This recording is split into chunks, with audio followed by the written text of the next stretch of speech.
का उपशमन यह अपने परिणामों की श्रेणी अर्थात परिणामों की वृद्धि का कारण है। जो साधु जितना जितना मोह का त्याग करता जाता है वह साधु उतना उतना विशुद्धि को प्राप्त होता हुआ कर्म निर्जरा का पात्र बनता है। यह कर्म निर्जरा के साथ श्रेणी आरोहण की प्रक्रिया भी इसी मोहोपशमता मोह को घटाने से होगी। मैं आपको बताऊं, अनंतानुबंधी की कसाई के कारण इस मिथ्या दृष्टि जीव का मोह बढ़ चढ़ करके रहता है। वह जीव तो यह सोचता है जो मेरा सो मेरा, जो तेरा सो वह भी मेरा। ये एक मिथ्या दृष्टि की भावना होती है। वह कभी यह नहीं कहता है कि भाई रहने दो, वो तो समेटने की कोशिश करता है, ये चाहिए वो चाहिए, ऐसा मोह भाव जागृत होता है अम्मा। और इस मोह के कारण रावण की जैसी बुद्धि होती है, कौरवों के जैसी बुद्धि होती है। किंतु जो सम्मुक्त के मार्ग में आ जाता है वो कहता है जो मेरा सो मेरा, जो तेरा सो तेरा। अब मुझे कुछ नहीं चाहिए, जो मेरा है सो मेरा, तेरा है सो तेरा। ये सम्मुक्त की भूमिका में ये बात आ जाती है। सम्यक दृष्टि जीव अपना और पराये को जानने लगता है। पराये में किसी प्रकार की पर पदार्थ में कोई भी बुद्धि नहीं करता है। और एक उसके ऊपर वाला त्याग के मार्ग में, सम्मुक्त के मार्ग में जो लग चुका है, तो वो कहता है न मेरा न तेरा, जो तेरा सो तेरा, जो मेरा है सो वो भी तेरा। ये थोड़े से ऊपर के गुणस्थान में जब बढ़ते हैं तो तुम्हारा तुम्हारा है, मेरा है वो भी तू ले ले, ऐसी त्याग की भावना होती है। और जब अंतिम त्याग अवस्था को प्राप्त हो जाते हैं तब वह कहता है न मेरा न तेरा, यह सब एक झमेला है, रैन बसेरा है, कुछ भी नहीं है।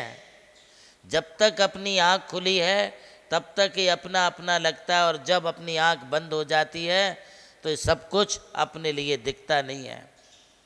इसलिए मोह को घटाना, मोह को दबाना, मोह का उपशमन करना, मोह का क्षय करना, इसी का प्रयत्न करना चाहिए। मोह का क्षोभशम तो कर दिया, मोहनी कर्म का क्षोभशम करने से श्रेणी नहीं होगी। हे साधु, इस मोह के उपशमन करने से श्रेणी आरोहण होगा। इस मोह को क्षय करने से आपके लिए श्रेणी आरोहण होगा। छठवें सातवें गुणस्थान में हम झूले के समान आलोडन करते रहते हैं। उस झूले के समान किए गए आलोडन में ना तो आप छठवें गुणस्थान में ठहर पाते, ना सातवें गुणस्थान में ठहर पाते।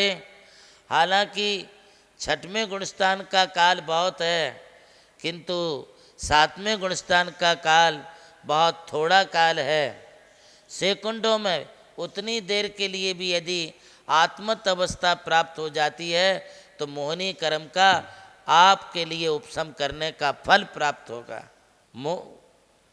सदगुरु देत जगाए, मोह नींद जब उपसमय, तब कछु बने उपाय, कर्म चोर आवत रुके। इन पंक्तियों को आप चिंतन करें, मनन करें तो आपको विदित होगा। तुम्हें सदगुरु देत जगाए, यह सदगुरु तुम्हारे लिए जगा रहे हैं, सदगुरु तुम्हारे लिए उपदेश दे रहे हैं, सदगुरु तुम्हारे लिए सन्मार्ग बता रहे हैं। आत्म ध्यान का, आत्म चिंतन का, कर्मों को क्षय और करने का यह मार्ग तुम्हारे लिए सदगुरु बताते हैं। किंतु कब तुम्हारे लिए वह सदगुरु का उपदेश लागू होगा, मोह नींद जब उपसमय। जब थोड़ी सी इस मोह निद्रा को त्यागो अम्मा, इस मोह निद्रा को त्यागे सिवाय तुम्हारा जो है विवेक और ज्ञान जागृत नहीं हो सकता है। अभी तक तो हम संसार में सोए ही हैं और वो नींद है हमारी मोह की नींद। हम मोह रूपी निद्रा में इतने मग्न हैं कि हमारे लिए सद्गुरु का यह उपदेश कानों में इसकी भनक तब तक नहीं पड़ती है जब तक हमारे मोह का उपशमन नहीं हुआ। इसलिए ध्यान रखो, हमें इस मोह अवस्था का उपशमन करना।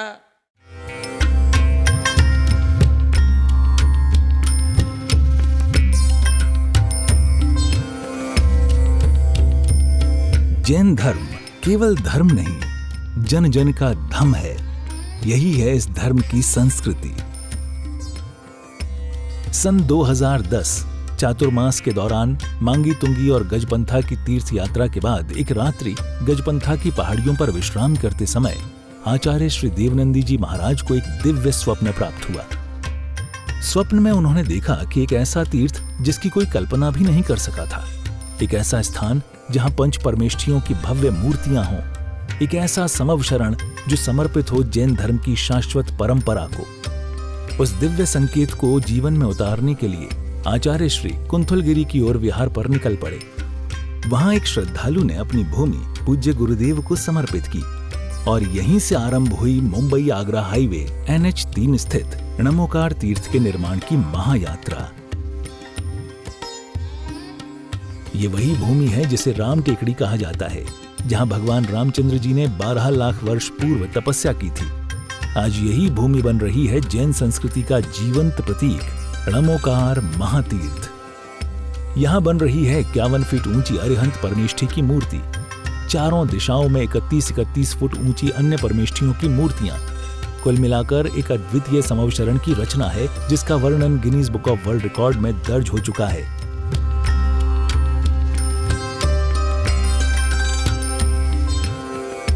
इस भव्य मंदिर जी में स्थापित किए जा रहे हैं 24 तीर्थंकरों के 24 मंदिर, पंचमेरु, नंदीश्वर द्वीप, नवदेवता और 64 रिद्धि मंदिर, सप्तऋषि मंदिर और गोमटेश्वर बाहुबली, संमेद शिखर जी की झलक और क्षेत्रपाल मंदिर। यहाँ पर अब तक 250 से अधिक कमरे निर्मित हो चुके हैं, जिनमें 75 साधु साध्वियों के लिए एवं यात्री निवास आधुनिक सुविधाओं से युक्त है। AC रूम, भोजनशाला, कैंटीन और विशाल गुरु मंदिर। णमोकार तीर्थ का भूमि पूजन 8 फरवरी 2014 को संपन्न किया गया था और आज लगभग 10 लाख स्क्वायर फीट से अधिक निर्माण पूर्ण हो चुका है और अब यह दिव्य तीर्थ अपने चरम आयोजन की ओर अग्रसर है। 2026 में जिन शासन के वरिष्ठतम आचार्य परम पूज्य साधना सम्राट गणाधिपति गणधराचार्य श्री कुंथुसागर जी महाराज के सानिध्य में एवं परम पूज्य प्रज्ञा श्रवण सारस्वताचार्य श्री देवनंदी जी महाराज की प्रेरणा एवं निर्देशन में 400 से अधिक साधुओं की उपस्थिति में आगामी 6 से 13 फरवरी 2026 में णमोकार तीर्थ का भव्याति भव्य अंतर्राष्ट्रीय पंच कल्याणक प्रतिष्ठा एवं महामस्तकाभिषेक महोत्सव का आयोजन होने जा रहा है। खुल रहा है पुण्य का द्वार, जो करेगा भव पार।